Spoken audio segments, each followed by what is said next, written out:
நாடு முழுக்க ஒரே ஒரு குற்றச்சாட்டு தான் அண்ணன் மேல இருக்கு.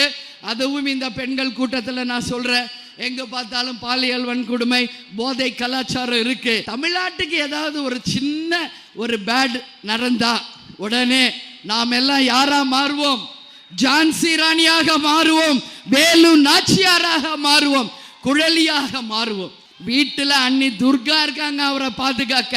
தமிழ்நாடு முழுக்க துர்காக்களா, அம்மன்களா, சக்திகளாக தாய் குலங்களே நீங்கள் இருக்கீங்க. கூட்டணியிலே ஏற்கனவே ஏகப்பட்ட கட்சி இருந்தபோது அந்த கூட்டணியை அமைக்கும் போது பல்வேறு பிரச்சனைகள் வருவது சகஜம். ஆனாலும் பொறுமை காத்து கூட்டணியில் இருப்பவர்கள் ஒருவரை கூட வெளியேற்றாமல் ஒரு கூட்டு குடும்பத்தை போல் கட்டி காத்தாரே, அது சாதாரண விஷயமா? யோசிச்சு பாருங்க.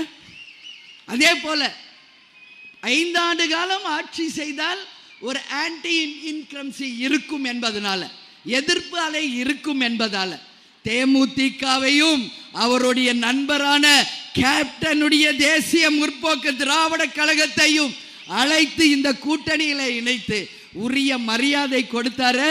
அங்கதான் கேம் சேஞ்சரே ஆரம்பிக்குது. அன்னைக்கே மக்கள் முடிவு பண்ணிட்டாங்க, இவங்க தான் ஆட்சி அமைக்க போறாங்க.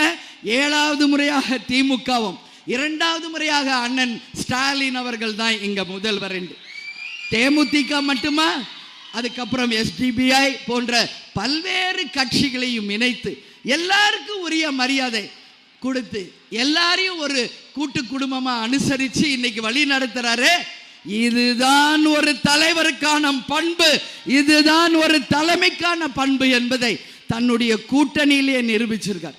இன்னைக்கு அண்ணன் எடப்பாடி என்ன பண்றாரு பாருங்க. ஆல்ரெடி அவங்க கூட இருந்த அத்தனை பேரும் வெளியேறிக்கிட்டு இருக்காங்க. அண்ணன் OPS உட்பட, அண்ணன் செங்கோட்டையன் உட்பட, இன்னைக்கு தேமுதிக உட்பட எல்லாரும் ஏன் வெளியேறாங்க? அதுதான் அந்த தலைமை பண்பு, அனைவரையும் அனுசரிக்கும் அந்த மாண்பு அங்கு இல்லை, இங்கு முழுமையாக இருக்கிறது. அதனால காந்தம் மாதிரி எல்லாரையும் ஒன்றிணைத்து இன்னைக்கு அவர் வழி நடத்திக்கிட்டு இருக்கார் என்றால் இது ஒன்றே போதும்.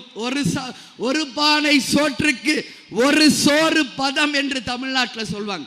அதுபோல இந்த கூட்டணியை அவர் அமைத்ததுதான் அவருடைய சாதுரியம், அவருடைய வெற்றி, அவரை நாளை ஆட்சி அமைப்பதற்கான முத்தாய்ப்பான ஒரு விஷயம் என்பதை இங்க நான் சொல்ல கடமைப்பட்டிருக்கிறேன்.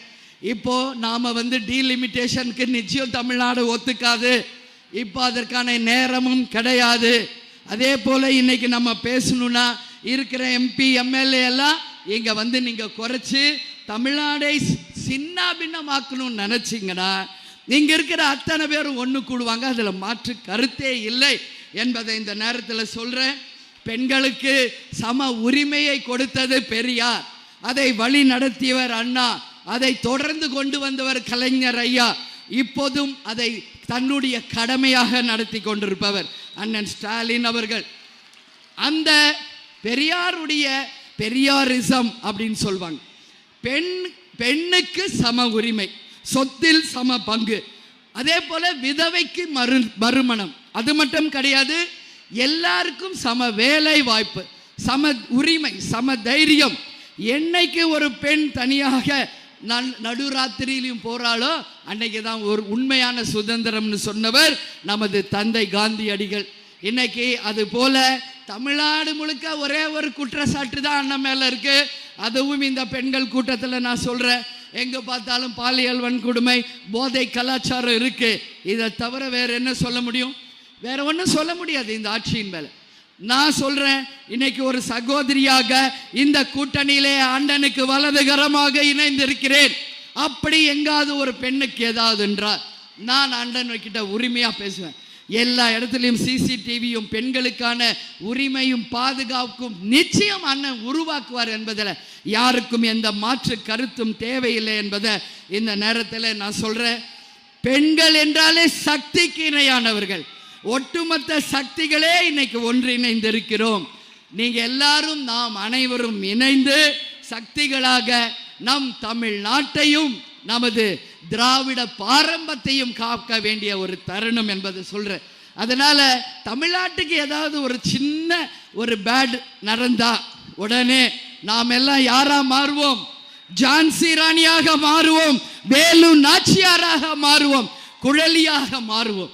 அப்படி ஒரு அச்சுறுத்தல் தமிழ்நாட்டிற்கு வந்தால் ஒட்டுமொத்த பெண்கள் சக்தியும் ஒன்று திரண்டு அண்ணனுக்கும் இந்த ஆட்சிக்கும் நாங்கள் துணை நிற்போம் என்பதை இந்த நேரத்தில் ஒட்டுமொத்த பெண்களின் ஒரு அடையாளமாக உங்கள் சார்பா நான் சொல்றேன். சொல்லாமா? எல்லாரும் ஒன்னா இணையலாமா? ஒரே சக்தியா இணைந்த அண்ணனுக்கு பாதுகாப்பு நிச்சயம் தரலாமா?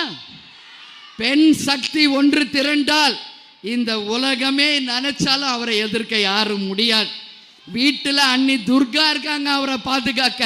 தமிழ்நாடு முழுக்க துர்காக்களா, அம்மன்களா, சக்திகளாக தாய் குலங்களே நீங்கள் இருக்கீங்க. அதனால நான் சொல்றேன், அவருக்கு எதுவும் வராது, அவர் ஆட்சிக்கும் எதுவும் வராது.